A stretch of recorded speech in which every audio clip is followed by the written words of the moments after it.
বিসমিল্লাহির রহমানির রহিম। আলহামদুলিল্লাহ, সকল প্রশংসা সেই মহান আল্লাহ পাকের, যিনি আমাদের সেই আলোচনা থেকে সৃজন করে তার নিজ বাংলা থেকে বোধকারে আত্মা দিয়ে জীবিত করেছিলেন। আর জীবিতের সঙ্গে সঙ্গে বলেছিলেন আলহামদুলিল্লাহ। আমরা আল্লাহ করে সেই পিতার আকৃতি হচ্ছে পিতার সেই নষ্ট আমরাও থেকে একবার খেয়াল করে বলেছেন আলহামদুলিল্লাহ। অতঃপর দেশে আমরা হাজির হয়েছি বিশ্বনবী এবং এই ইসলাম ধর্মের প্রচারকার এবং প্রতিষ্ঠাকারী সেই নবীর সাথে একবার কাজ করে শরীফ পাঠ করি।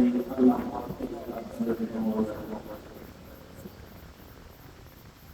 উপস্থিত আমার প্রান্তীয় হৃদয়টি ভাই ও বোনেরা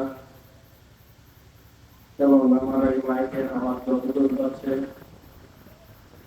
সকল মানুষকে জানাই সালাম, আসসালামু আলাইকুম। ওয়ালাইকুম আসসালাম। আদমনগরের উদ্যোগে আজ 35তম বার্ষিক দিন ইসলামের জালসা। এই জালসায় সভাপতিত্ব করছেন মোহাম্মদ রফিকুল ইসলাম তালুকদার, জন্য সরকারি কলেজ ভিবি এবং 3 নং পোতাজিয়া ইউপি চেয়ারম্যান এবং সভাপতি পোতাজিয়া টিআরপি এবং প্রধান অতিথি হিসেবে এই জালসায় ছিলেন জনাব মোহাম্মদ মকবুল হোসেন, উপজেলা সমাজ সেবা কর্মকর্তা ও প্রশাসন ভারপ্রাপ্ত চেয়ারম্যান 3 নং ইউপি। সবার প্রতি আমার সালাম, আসসালামু আলাইকুম। আমি আদম নূরের বাণী সকল মানব জাতির কাছে পৌঁছা দিচ্ছি। আমি নকশের যাতে আদম নকশের যাতে আজ এমন একটি সময়ে আমরা উপস্থিত হয়েছি যে সময় আমরা আমাদের সেই মুর্শিদ পাক তিনি আমাদের মধ্যে সশরীরে নেন। আমি বারবার এখানে এসে দেখছি খালি আমার পিছনে যে আমার মুর্শিদ হযরত মুহাম্মদ আমির আলী আত্মসত্তায় বেলায়েতে তেনার নাম কানে। আজ তিনি ঠিক এই জায়গা বসেই আমাদের মাঝে সেই দিনী ধর্মের সত্য, এই মানব হওয়ার সত্য, মানব কিভাবে মানব হবে, মানব কিভাবে মানব জাতি গ্রহণ করবে, তার সকল সত্য নিয়ে আমার মুর্শিদ পাক ঠিক এই জায়গা বসে থেকে তিনি বক্তব্য দিতেন। সুবহানাল্লাহ। আমি অনুভব করছি যে তিনি এখানেই আছেন, কিন্তু তারপরেও আজ এই প্রথম আমরা তাকে সশরীরে ছাড়া তার সেই বার্ষিক জালসা অনুষ্ঠিত করছি। আসলে বক্তব্য যখন মুর্শিদ পাক আমাদের সামনে ছিলেন, সশরীরে ছিলেন, তখন একরকম বক্তব্য দেওয়া গেছে। এখন হয়তো বক্তব্য দেওয়া যায়, কিন্তু ঠিক সেইভাবে দেওয়া যায় না, কারণ আমরা সেই নূরপ্রাপ্ত না। কারণ অনেক জায়গায় অনেক কিছু পারি, তারপরেও আমাদের সেই সত্য, যে সত্য মুর্শিদ পাক আমাদের মাঝে রেখে গেছেন, যে সত্য আমাদের মাঝে দিয়ে গেছেন, আমরা যাতে সেই সত্যের সত্যিত হয়ে তার সেই সত্যই আহ্বান করতে পারে এই গুণী মানুষ জাতিকে। আমার মুর্শিদ পাক তিনি তার জীবন দ্বারা অনেক কষ্টের বিনিময়ে তিনি এই জায়গায় এসে দাঁড়িয়েছিলেন। তার জীবনের সকল কিছু ভুলে গিয়ে তিনি তার ধর্মের প্রতি আকৃষ্ট হয়ে সেই ধর্মকে ধরেছিলেন যে আমি কিভাবে সেই আল্লাহকে জানবো, আমি আমাকে জানবো। তিনি কোরআনে দেখলেন যে আল্লাহকে জানা যায়, নিজেকে জানলেই সকলকে জানা যায়, আল্লাহকে জানা যায়, নবীকে জানা যায়। ঠিক তিনি তখন থেকেই এই কোরআনের প্রতি আকৃষ্ট হয়ে এবং এই কোরআনের যে বাস্তবায়ন করতে বলেছেন, ঠিক তিনি তার সেই কোরআনের প্রতি আকৃষ্ট হয়ে তার জীবনে একের পর একটি আয়াতকে তার জীবনে বাস্তবায়ন করা শুরু করলেন। সুবহানাল্লাহ। এমনি ভাবে তিনি সেই তার জীবন দ্বারা পূর্ণ কোরআনের বাস্তবায়ন ঘটে ঠিক সেই নূরকে হাসিল করলেন। সুবহানাল্লাহ। আরো জোরে বলি সুবহানাল্লাহ।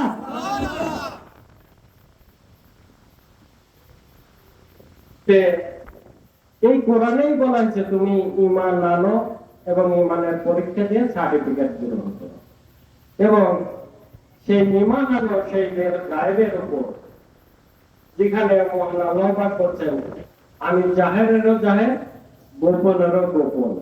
ঠিক সেই গোপনের জায়গায় সেই ঈমান আনতে আমার মুর্শিদ পাক তার জীবন দ্বারা এই কোরআনকে বাস্তবায়ন করে তিনি একমাত্র বলেছেন আমি সেই কোরআন বাস্তবায়ন কারী। এবং সেই বাস্তবায়নের ভিতর দিয়ে ঠিক তিনি সেই বেল গায়েবের নূর, আল্লাহর নূর, আদম নূর, বেলায়েত নূর হাসিল করে মানুষের সামনে তার পরিচয় ঘটিয়ে কথা বলছেন। সেই নূরকে হাসিল করে নিজের জীবন দ্বারা সেই নূরকে অর্জন করে ঠিক তারই পরে এসে তিনি বলছেন আমি সেই আদম নূর অর্জনকারী, আমি সেই বেলায়েত নূর অর্জনকারী। তিনি যখন সেই নূরকে হাসিল করলেন, নূরকে অর্জন করলেন, ঠিক তখনই আল্লাহর তরফের হেদায়েত বা আল কোরআনের হেদায়েত বা সেই মানব জাতি গঠনের দায়িত্বভার সেই মুর্শিদ পাকের উপরে ন্যস্ত করলেন মহান আল্লাহ। আমার মুর্শিদ পাক ঠিক তখন থেকেই বললেন যে আমি সেই আল্লাহর তরফের হেদায়েত, আমি সেই আল্লাহর তরফের প্রতিনিধি হয়ে আল্লাহর তরফের হেদায়েত নিয়ে বা আল কোরআনের হেদায়েত নিয়ে দণ্ডায়মান হয়েছে সারা পৃথিবীর মানব জাতির কাছে। আমি সেই নূর অর্জনকারী, যে নূর মহান আল্লাহ পাক হযরত আদম শরীফুল্লাহকে দিয়েছিলেন। ঠিক এই মানুষকে তিনি তার সকল সত্য জানানোর ভিতর দিয়ে, বক্তব্যের ভিতর দিয়ে এই মানুষ যাতে সত্য জানা চিনতে পারে, সত্য বুঝতে পারে এবং এই বুনির জাত থেকে উদ্ধার পেয়ে সেই আদম যাতে জাতীয় মানুষ হয়ে আখেরাতে ফিরে যেতে পারে বা আল্লাহর তরফের হেদায়েত গ্রহণ করার ভিতর দিয়ে তার জীবনকে পরিবর্তন ঘটাতে পারে। যেরকম হয়তো কোরআনে বলা আছে যে যে নিজেকে পরিবর্তন ঘটায় না আমি আল্লাহ তাকে পরিবর্তন করি না, ঘটাই না। ঠিক আমার মুর্শিদ পাক সেই আল্লাহর তরফের হেদায়েতের ভিতর দিয়ে এই সকল গুণী মানুষ যখন বুঝতে পারলো যে আমার বলতে কিছু নাই, আমি গুণী মানুষ, আমি সৃষ্টির মানুষ, আমাকে সেই পরিবর্তন ঘটাতে হবে, আমাকে সেই বাঁচাতে হবে, আমাকে চিনতে হবে। যখন এই মানুষ যেগুলো মানুষ বুঝতে পারলো, জ্ঞানে আনতে পারলো, ঠিক তখনই আমার মুর্শিদ পাকের কাছে এসে সেই আল্লাহর তরফের হেদায়েতের ভেতর দিয়ে তার পুনিত জাতের জীবনকে পরিবর্তন ঘটে আদম জাতে ভর্তি হলো। ঠিক কিনা? ঠিক। তাহলে আমরা সেই আমার জীবনকে পরিবর্তন ঘটায়, আমি আমার সেই জীবনকে পরিবর্তন ঘটিয়ে মুনির জাত থেকে উদ্ধার পেয়ে আদম জাতে ভর্তি হয়েছি। আমি তাকে স্বীকার করেছি যে তিনি সেই মানব জনম, মানবের মানব গুরু, মানব জাতি গঠনের জন্য তিনি সেই হেদায়েত নিয়ে এসেছেন। আমরাও তার সেই ডাকে সাড়া দিয়ে আল্লাহর তরফের হেদায়েত গ্রহণ করছি এই মানব জনম কামাই করার জন্য, আদম নূর, আদম নফসি ধরার জন্য, আদম সুরাত কামাই করে আল্লাহর কাছে ফিরে যাওয়ার জন্য, আমার মানব জীবন রক্ষা করার জন্য। তাই নয় কি? আমরা যারা সেই হেদায়েত গ্রহণ করেছি, অবশ্যই আমাদের বুঝতে হবে যে আমরা মুনির জাতে ছিলাম, সৃষ্টির জাতে ছিলাম। আমাদের মুর্শিদ পাক সেই তওবা নাসর ভিতর দিয়ে, আল্লাহর তরফের হেদায়েতের ভিতর দিয়ে আমাকে তার জাতি শামিল করেছে এবং আল কোরআনের ভিতর নিক্ষেপ করেছেন। আমরা সেই আল কোরআনের ভিতর থাকা মানুষ। আর আরেকটা কথা বলি যে আমার মুর্শিদ পাক তিনি বললেন যে আমি সেই কোরআনকে থানা বাগার ভিতর দিয়ে আমি এই জায়গা পৌঁছেছি। তিনি অনেকগুলো তার জীবনের ভিতর দিয়ে অনেক পরিবর্তন, একের পর এক পরিবর্তন ঘটে, মানে থানা বাগার ভিতর দিয়ে তাকে পরিবর্তন ঘটে একের পর এক তিনি সেই আদম নূরে পৌঁছেছেন। না এমনি ভাবে গেছেন? এমনি ভাবে কি এক জায়গায় গেছেন? না, তার জীবন দ্বারা সেই একের পর এক সেই থানার ভিতর দিয়ে তিনি জীবিতই ছিলেন, কিন্তু একের পর এক তার জীবনকে পরিবর্তন ঘটিয়ে তিনি এই জায়গায় এসেছেন। হয়তো যারা দূরের থেকে এসেছেন, যারা অনেক আগে থেকে এসেছেন, হয়তো তার জীবনের কোনো কিছুই দেখেন নাই। যারা এই গ্রামে ছিলেন অনেকেই হয়তো দেখছেন তিনি অনেক সময় পাগলের মতো ছিলেন, কিন্তু তার সেই জ্ঞান, তার সেই বুঝ তার মতো ছিল, তিনি তার মতো চলতেন। দেখা গেছে যে তিনি সবসময় সেই মগ্ন ছিলেন সেই আল্লাহর প্রতি, আল্লাহর প্রতি। এখন মুর্শিদ পাক আমাদের সেই কোরআনে নিক্ষেপ করলেন। এখন এমনি এমনি কি সেই কোরআনের ভিতর যাওয়া যায়? সম্ভব? আমি কি আমাকে বললো যে তুমি মায়ের ভিতর যাও, যাও কি সম্ভব?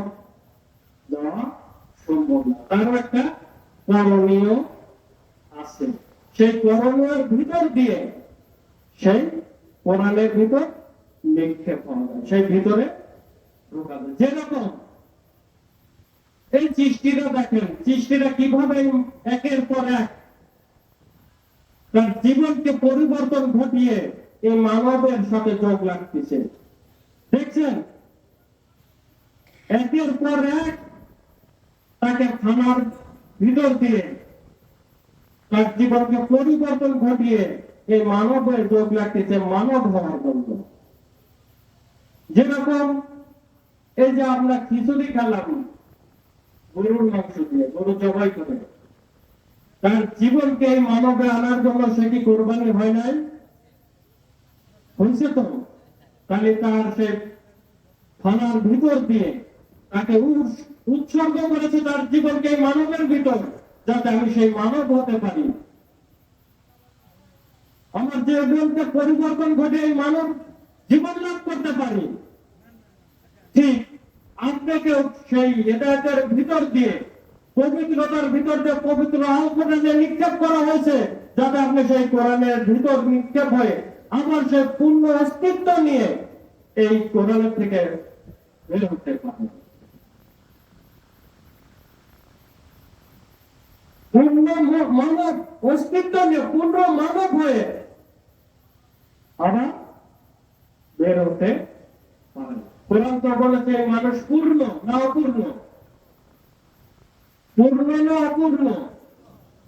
একটু আগেই মনে হয় এক ভাই বলেছে যে 4টা ফরজ আমাদের দিয়েছেন, ওলিউল্লাহ ভাই মনে হয় বলেছে, তাই না? এই 4টা ফরজ যে পূর্ণ হলে আরো আছে, আরো নবুয়তি সত্য এই মানবে আছে, তাই না? মুর্শিদ পাক হেদায়েতের সময় বলেন নাই যে ফরজ এবং সুন্নাত দিয়ে তোমাকে পূর্ণ করা হলো, বলছেন তো? তাহলে পূর্ণ অস্তিত্ব নিয়ে আমাকে সেই কোরআন থেকে বের হতে হবে, তবেই আমি এই কোরআনের একজন মানব হব, তবেই আমি সেই মুত্তাকিন হব। কোরআন থেকে যদি আমি বাড়ি না হই, তাহলে কিভাবে আমি মানুষ হব? আমার মায়ের পেটের থেকে যদি আমি বাড়ি না হই, তাহলে কি আমি মানব বলতে কিছু থাকবো? থাকবো।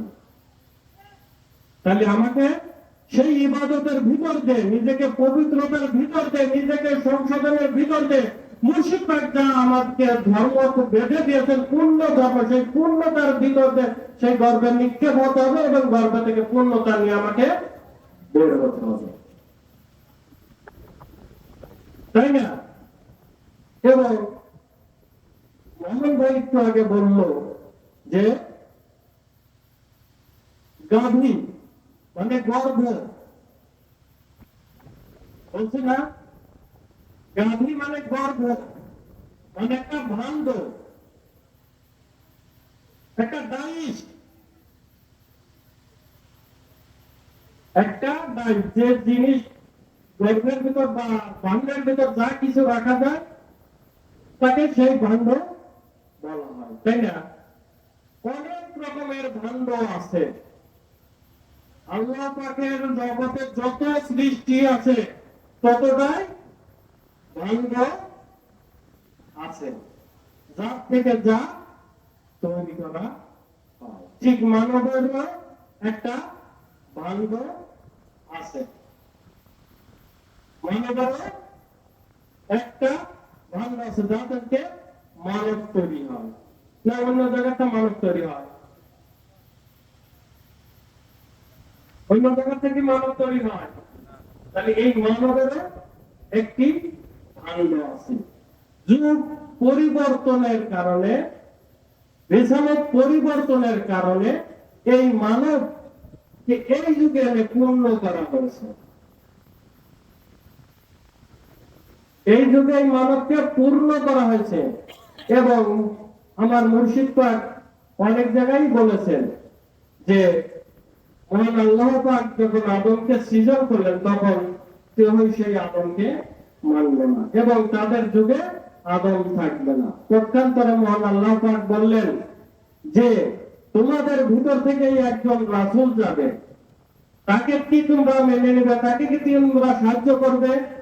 তারা সকলেই বলেছিল যে হ্যাঁ, আমরা সেই নবীকে, সেই রাসূলকে সাহায্য করব এবং তাকে মানব, তাকে মানব। ঠিক এই রিসালাতের ভিতর দিয়ে সকল নবী, সকল কিছুই এই বিশ্ব নবীকে মেনে নিয়েছিলেন। তাই এই যুগে মানুষ অবতার হবে না, কিন্তু কৌশলে এই মহরত রেখে দেওয়া হয় এবং সকল কিছুকে এই মহরতে এনে দেওয়া হয় এবং এই যুগে সেই জন্য পূর্ণ মানব ঘোষণা করা হয়। সুবহানাল্লাহ। যেরকম ধরেন যে একটা ডাইসে সকল কিছু দিলেন, তারপরে সেখান থেকে পূর্ণ হয় নাকি? ঠিক এই গর্ভের ভিতর, এই মহরতের ভিতর সকল নবুয়ত দিয়ে পূর্ণ করে এবং আল্লাহ নূর বা আদম নূরের দিয়ে একে পূর্ণ ঘোষণা করা হলো। এ যুগের মানুষ পূর্ণ মানব, তিনি যুগের মানুষ পূর্ণ মানব, পূর্ণ ধর্ম। এ যুগের মানুষ পূর্ণ ধর্ম মানার ভিতর যে পূর্ণ অস্তিত্ব নিয়ে আখেরাতে যাতে ফিরে যেতে পারে, ঠিক তার জন্য মহান আল্লাহ পাক তার প্রতিনিধিকে এই যুগের জন্য, তিনি যুগের জন্য রেখে দিলেন। তাই আদম নূরের মুর্শিদ সেই তিনি যুগের সেই তিনি নূর অর্জন করে, সেই বিলাদ নূর অর্জন করে, আদম নূর অর্জন করে এই যুগের সকল মানুষকে আহ্বান করলেন, যাতে এই গুণীর জাতের মানুষ, সৃষ্টির মানুষ, যে মানুষের কিছুই নাই, এই মানুষ যাতে সেই আল্লাহর নূর, আল্লাহর সেই দিন, আল্লাহর সেই সুরাত, আল্লাহর সেই রব কামাই করে আল্লাহর কারণে রাগান্বিত হয়ে আল্লাহর কাছে ফিরে যেতে পারে। আমার মুর্শিদ পাক ঠিক সেই দিন থেকে, সেই দিনমণি থেকে এই ভূমির জাতকে, যার কোনো কিছু নেই, যেরকম তিনি সেই নূর থেকে প্রত্যেকটা মানুষকে, সেই নূর থেকে একটি করে নূরের প্রদীপ ছিল, কিন্তু নিভানো কেউ জানতো না, তার সেই নূরের থেকে প্রত্যেকটা মানুষকে সেই নূর দিয়ে জীবিত করেছেন, মানে চালু করে দিয়েছেন। বুঝতে পারছেন? মানে এক জায়গা আলো আছে, খুবই বাতি চেনেন, ধরেন আমার বাতিটা নিভে গেছে, বাতি আছে কিন্তু জ্বলতিছে না, তাহলে আমি যদি সেই বাতিকে জ্বলাতে চাই, তাহলে সেই যে জায়গায় জ্বলতিছে সেখান থেকে তো আলো আমাকে আনতে হবে নাকি? আমার এই খুবই বাতিটা জ্বলতিছে, আপনার বাতি আছে কিন্তু জ্বলতিছে না, তাহলে ধরাতে হলে তো আমার কাছেই আসতে হবে নাকি? ঠিক আমার মুর্শিদ পাক, আদম নূরের মুর্শিদ, বিলায়েতের মুর্শিদের কাছে সেই আলো জ্যোতি আছে। এই মানুষকে সেই হৃদয়ের ভিতর দিয়ে তিনি প্রত্যেকের ভিতর সেই আলো বাতি জ্বলিয়ে দিয়েছেন, জ্বালিয়ে দিয়েছেন, যাতে সকল মানুষ সেই আদম নূর বা আদম নকশে কায়েম করে সেই আল্লাহর কাছে ফিরে যেতে পারে।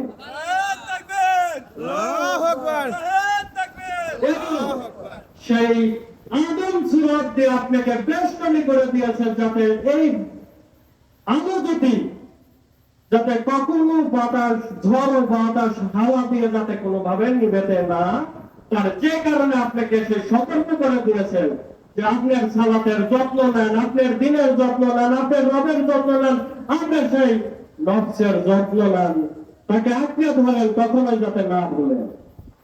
যখন ভুলে যাবেন ঠিক তখনই আপনার সেই আলোবাতি নিভে যেতে পারেন, আপনি আবার সেই গুণের যাতে নিক্ষেপ হতে পারেন। বুঝে আসলো আমার কথা? আমরা যাতে আমাদের সেই প্রদীপকে যত্ন করি, ভালো করে, যাতে আমার সেই প্রদীপকে ধীরে ধীরে বড় করি, আমার আলো যত জোরে বাতাস আসুক আর যাতে না নেবে, আর যাতে আমার সেই আলো যদি না নেবে, আমি যাতে আমার সেই অন্ধকারে না নিমজ্জিত হই, আমার সেই প্রদীপকে আঁকড়ে ধরি, ধনের মতো ধরে, যাতে আমার জীবনের এই জীবনকে পরিবর্তনের ঘটনার ভিতর দেওয়া আমার সঙ্গী হয়ে থাকে। তাই মুর্শিদ বলছেন যে তুমি সেই ভালোবাসো, সঙ্গী করো তার সাথে, পীড়িত করো তার সাথে, পীড়িত করো তার সাথে, যে তোমাকে রক্ষা করতে পারে, যে তোমাকে উদ্ধার করতে পারে, যে তোমাকে জীবিত জীবন ফিরে নিয়ে যেতে পারে।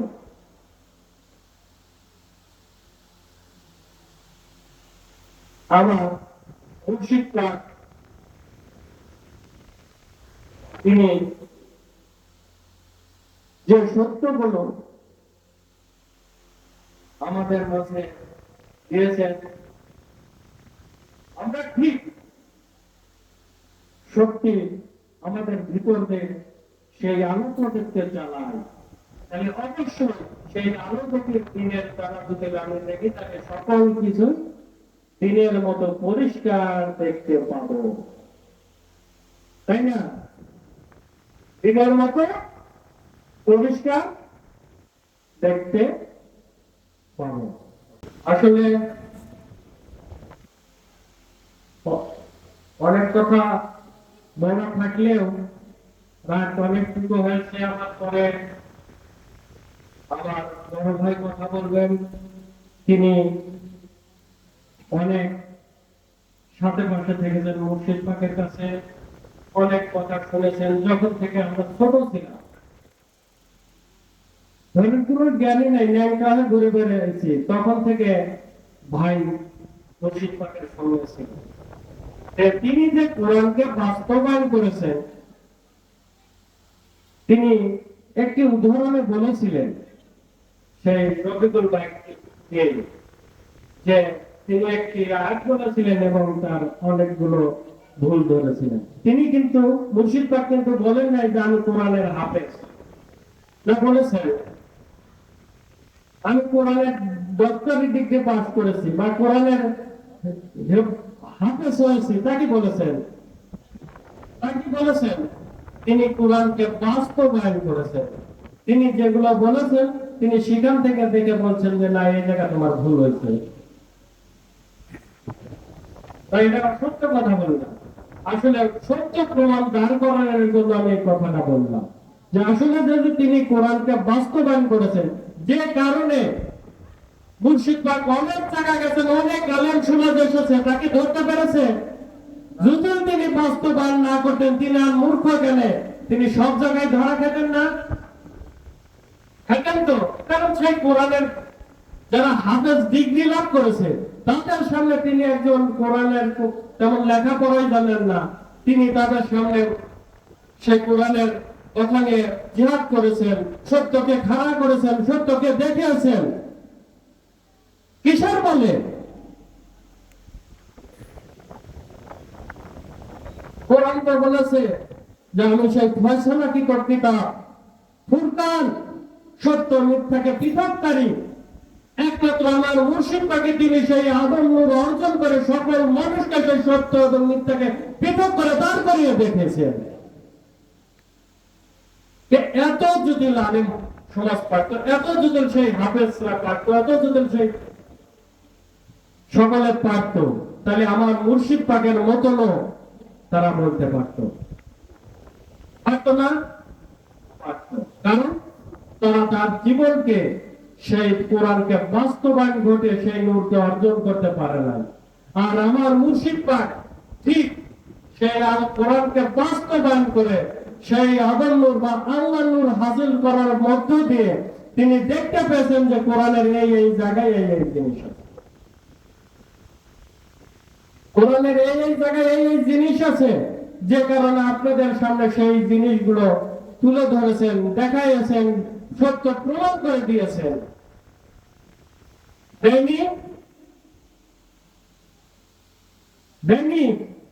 সত্য প্রমাণ করে তো দিয়েছেন না? কোন জায়গায় ভয় খেয়েছেন?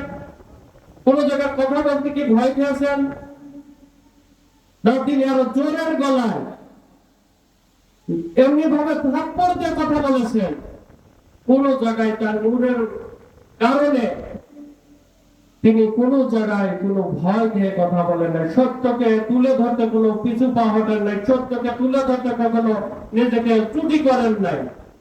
তাই আমরাও তার সন্তান হয়ে, আমরাও তার সেই হেদায়েতের সন্তান হয়ে সেই সত্যগুলো আমরা নির্ভয়ে সারা বিশ্বের মানব জাতির কাছে তুলে ধরি, সত্যকে জানিয়ে দেই যে আমরা সেই আদম নূরের সন্তান, আমাদের ভিতরে সেই নূর বাস করে।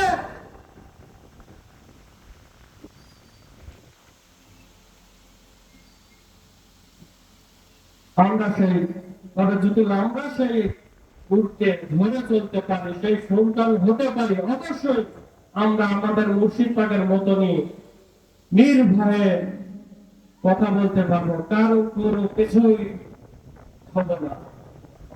আল্লাহর দ্বীনকে প্রতিষ্ঠিত করবো ইনশাআল্লাহ। আদম নূরের দ্বীনকে প্রতিষ্ঠিত করবে, আদম নূরের সেই প্রতিষ্ঠিত করবো, শরীয়তকে প্রতিষ্ঠিত করবো এই দুনিয়ার বুকে। হোক একজন ছাত্র, না হয় 10 জন ছাত্র, একজন ছাত্র সেরকম হলেই যথেষ্ট সকল যাতে মানুষের সামনে।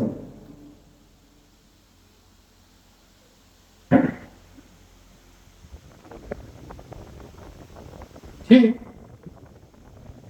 আমরা আমাদেরকে তৈরি করি, আমরা এখনো সেই অনেক জ্ঞানের ঘাটতি আছে, অনেক কিছুতে ঘাটতি আছে, হয়তো অনেক জায়গায় একটু ভুলভ্রান্তি হচ্ছে, সেগুলো সংশোধন করি, নিজেকে সংশোধন করি, যে নুরুতুল্লাহ সেদিন বলেছিল যে আদম গায় পৃথিবীর বুকে মারামারি করবে, হই হল্লা করবে, কাটাকাটি করবে বলেছিল তো। আর আদম তারপর জীবনে প্রতিষ্ঠিত করেছেন যে আমি কখনোই মারামারি করি না, আমি কারোর সাথে হিংসা নিন্দা করি না, আমি কারোর সাথে ঝগড়া বিবাদ করি না। আদম কখনোই ঝগড়া বিবাদ করে না, মারামারি করে না, কাটাকাটি করে না। কাটাকাটি করে এই সৃষ্টির জাতি, এই গুণের জাতের মানুষ যারা এই সৃষ্টি থেকে মানব জন্ম পেয়েছে, এই সৃষ্টির নফস নিয়ে যে মানুষগুলো চলে তারাই মারামারি করে। আল্লাহ নূর, আদম নূর কখনো কারোর সাথে মারামারি করে না।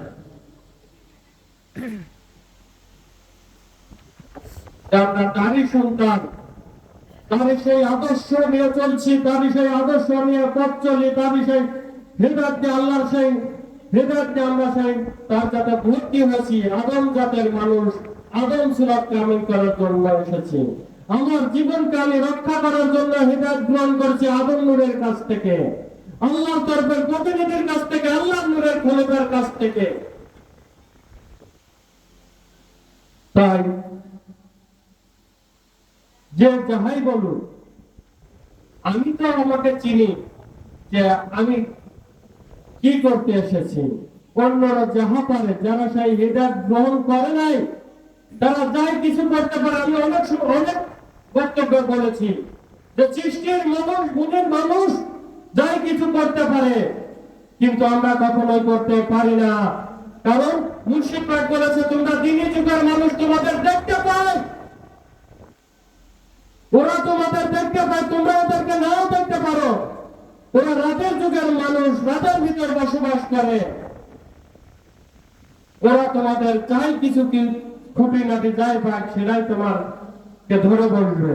তাই আমরা আমাদের সেই জীবন চলাতে এমন কিছু যাতে না থুই, যাতে কই গুণী মানুষ আমার সেই দোষ ত্রুটি খুঁজে পায়। বুঝতে পারছেন? আপনারা আমার ভাই, আত্মার সাথে সম্পর্ক। আমার বাবা আমার আপনাদের সেই আত্মার জন্ম দিয়েছেন, তাই নয় কি? আপনার সাথে আমাদের সেই আত্মার সম্পর্ক। আপনি আমি একে অপরের ভাই, অপরের আয়না স্বরূপ।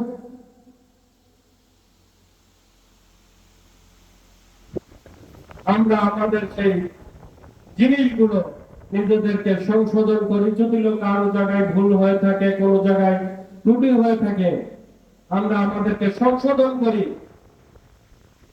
মহান মালিকের কাছে আশ্রয় চাই। একমাত্র আদমের সঙ্গে মহান আল্লাহ পাক।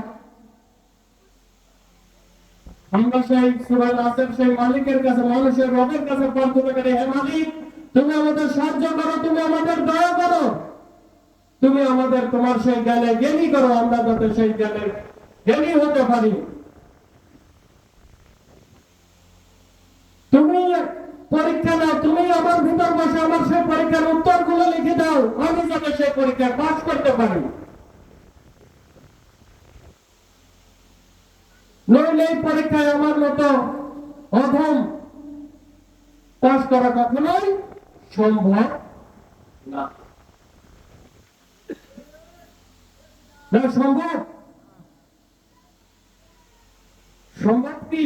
কখনোই সম্ভব না। তাই আমার মালিকের কাছে, হে আমার রবদাতা, হে আমার দিনদাতা, হে আমার সুরতদাতা, হে আমার অন্তরদাতা, তোমার কাছে প্রার্থনা করি, তোমার কাছে আশ্রয় চাই। আমি যাতে আমার সেই গুণের জীবনকে পরিত্যাগ করেছি যেভাবে, ঠিক আমি যাতে আমার সেই আদম সুরাত কামাই করে তোমার কাছে ফিরে যেতে পারি।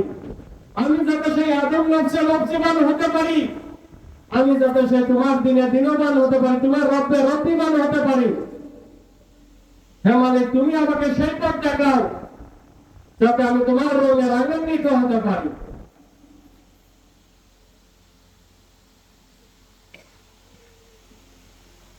যাই হোক, আমার বড় ভাই কথা বলতে আরো একটু বলার থাকলেও আমি বললাম না, কারণ রাত অনেকটুকু হয়েছে। যেরকম যে অনেকেই মনে করেন যে আমি নফসের জাতে আদম রব্বের জাতে আদম কেন বলি, ধরেন এটা আমি অনেক আগে থেকেই বলছি, অনেকেই শুনছেন। বাবা ভালো থাকার অনেক আগে থেকেই আমি এটা বলতেছি। আমি তার কাছ থেকে পাস করছি, তাই তিনি তার সার্টিফিকেট দিয়েছেন। এর ভিতর কিভাবে এটা হয়, কিভাবে এটা বলতে চাইছিলাম, কিন্তু বললাম না। তো যাই হোক, যে এই যে জায়গা, এই জায়গাটা আমার মুর্শিদ পাক যে ওসিয়তনামা দিয়েছে, ঠিক সেভাবেই থাকবে। আমার মুর্শিদ পাক যেভাবে দিয়েছেন,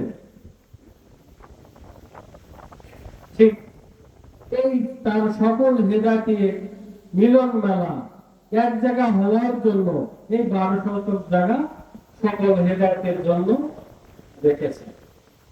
আমরা যাতে এখানে তার সেই অনুষ্ঠান, তার সেই ধর্ম, তার সেই সত্যগুলো এখান থেকে প্রতিষ্ঠিত করতে পারে।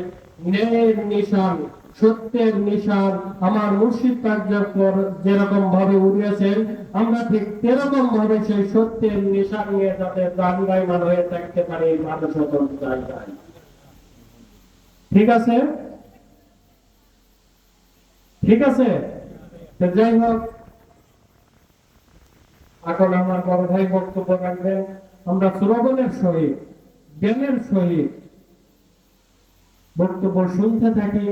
এখানে কোনো অন্য কিছু বলা হয় না, সবকিছুই আদম নূরের তরফ থেকে, আদম নূরের সত্য তুলে ধরা হয়। যে যেতটুকের জ্ঞান রাখে, যে যেতটুকু জ্ঞান রাখে, যেতটুকু তার বুঝ তৈরি হয়েছে সেটুকুর উপর। এই বলে আমি আমার বক্তব্য এখানে শেষ করছি। সুবহানাল্লাহ বিহামদি, সুবহানাল্লাহ আযীম। সবার প্রতি আমার সালাম। আসসালামু আলাইকুম। ওয়ালাইকুম আসসালাম ওয়া রাহমাতুল্লাহ।